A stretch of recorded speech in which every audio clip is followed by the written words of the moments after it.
Bueno, vamos a adentrarnos directamente en esta explicación. Hoy nos toca desmitificar algo que a veces parece un auténtico rompecabezas: los complejos procesos estadísticos que hay detrás de la identificación y el cálculo de las contribuciones sistemáticas, o lo que es lo mismo, el sesgo en los laboratorios analíticos. Y ojo, porque entender esto es absolutamente vital. Pensemos que de la correcta comprensión de este fenómeno depende, por ejemplo, que un diagnóstico médico crítico o un exigente control de calidad en nuestros alimentos sean verdaderamente fiables en el mundo real. Casi nada. Para no perdernos, tenemos una hoja de ruta súper clara. Pasaremos rapidísimo por los conceptos de exactitud, veracidad y precisión. Y de ahí saltaremos a la detección estadística del sesgo, sus tipos, los 3 métodos principales de evaluación y, finalmente, el cálculo de la incertidumbre estándar.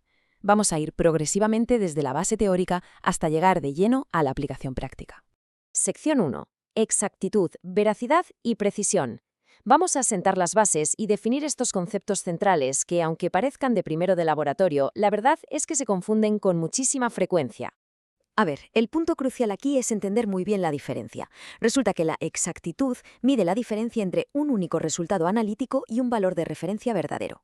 Sin embargo, la veracidad va un paso más allá y observa la media de un montón de valores analíticos comparada con esa misma referencia. Es una distinción clave porque la veracidad no es una magnitud que se exprese con un número por sí sola, sino que se traduce directamente en lo que llamamos sesgo. Y aquí entran en juego las contribuciones sistemáticas, lo que conocemos como evaluación de tipo B.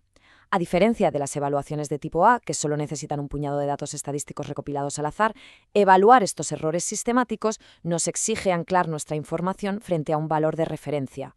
Es literalmente como necesitar una brújula externa, ya sea un valor verdadero que desconocemos o un valor convencional que sí conocemos. El sistema necesita ese punto de anclaje para no perderse.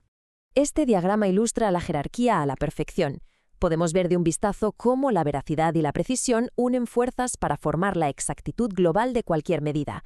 Y a su vez, vemos cómo la veracidad se desglosa específicamente hacia abajo hasta llegar al sesgo, mientras que la precisión se divide en repetibilidad y reproducibilidad.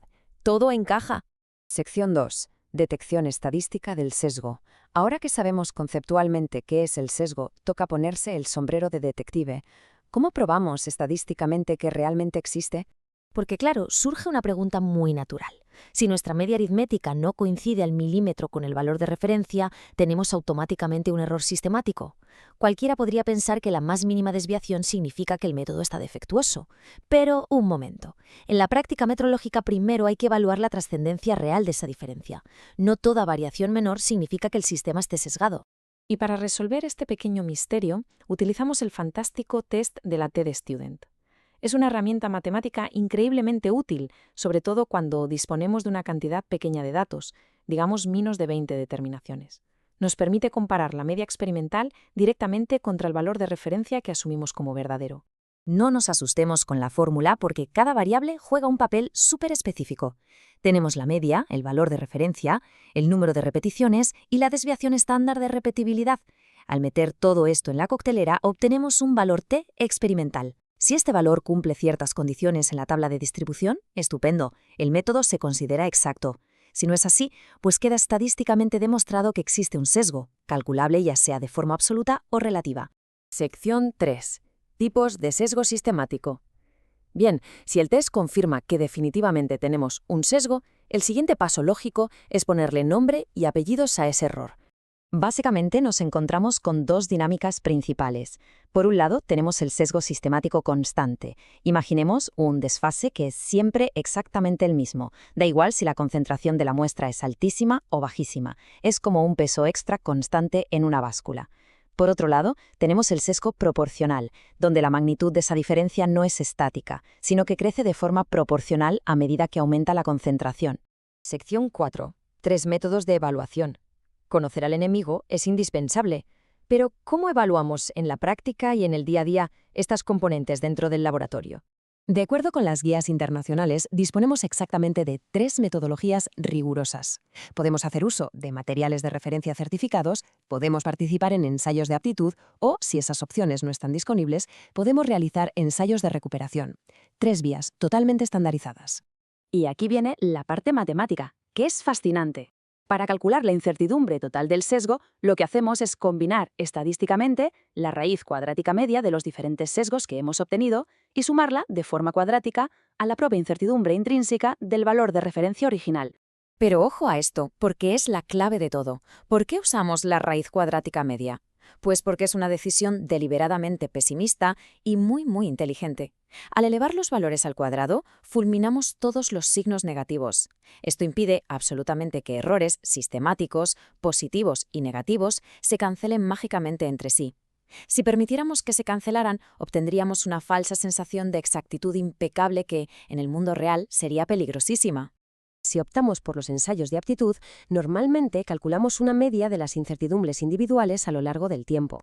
Para que estos datos sean consistentes y estadísticamente robustos, las recomendaciones de calidad sugieren participar en al menos 6 ensayos a lo largo de un periodo razonable, pongamos un año natural. Ahora bien, si los materiales certificados o los ensayos de aptitud no encajan en nuestro flujo de trabajo, los ensayos de recuperación ofrecen un tercer camino completamente válido. Eso sí, cuidado aquí, porque para mantener el rigor matemático hay que incluir componentes extra en el cálculo, como la incertidumbre de la concentración del patrón que añadimos o la incertidumbre del volumen transferido, vamos, detalles como el uso de la mitropipeta. Sección 5. Cálculo de la incertidumbre estándar. Y con esto llegamos al gran final, agrupar toda esta información independiente. El objetivo de todo este minucioso enfoque metrológico es coger cada una de esas diversas fuentes de error que hemos evaluado y transformarlas en un valor común, una incertidumbre estándar relativa expresada en porcentaje. Es la única forma de que componentes tan diferentes en su origen puedan sumarse y combinarse de una manera lógica y coherente. Esta tabla resume perfectamente las transformaciones para las componentes de tipo A, es decir, las puramente aleatorias. Utilizamos expresiones matemáticas que derivan directamente de los datos empíricos de repetibilidad y precisión intermedia del propio laboratorio. Y como culminación del análisis, podemos observar cómo las fórmulas finales para nuestras componentes sistemáticas de tipo B coinciden de forma exacta con los 3 métodos de evaluación que exploramos hace unos minutos. Es el cierre perfecto a todo este despliegue estadístico. Lo cual nos deja con una reflexión final absolutamente clave. Si no utilizamos un enfoque matemático así de estricto y pesimista que evite a toda costa la cancelación de errores, ¿qué falsa exactitud podrían estar escondiendo ahora mismo los resultados finales de un laboratorio analítico convencional? Entender y aplicar correctamente estas evaluaciones sistemáticas no es solo rellenar un trámite administrativo, es el corazón mismo del rigor científico y la única forma real de garantizar que la ciencia siga siendo ese pilar de seguridad en el que confiamos ciegamente día a día.